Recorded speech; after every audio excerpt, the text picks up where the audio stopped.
মা মা এতদিন তুমি কোথায় ছিলা? কে তুমি বাবু?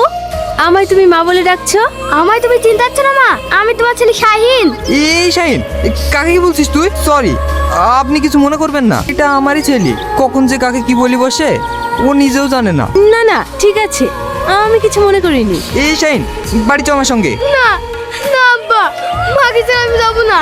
ও তোর মা না, আয় আমার সঙ্গে। না তুমি মিথ্যে বলছো, ওইটাই আমার মা। ঠিক আছে বাবু, আমি তোমারই মা। এই নাও। আচ্ছা, আপনি কোথায় থাকেন? আমার বাড়ি তরণীপুর পশ্চিম পাড়া, আমি ওখানেই থাকি। আপনার ছেলেকে নিয়ে একদিন আসুন না আমার বাড়ি বেড়াতে। আপনার ছেলেটা খুব মিষ্টি, ওকে আমার অনেক ভালো লেগেছে। বাবু চ এখন। না মাকে ছেড়ে আমি যাবো না। ঠিক আছে তুমি যাও, আমি পরে তোমাদের বাড়ি যাব। চ বাবু, এরকম করে না, চ। আমি যাবো না, আমি মায়ের কাছে যাবো।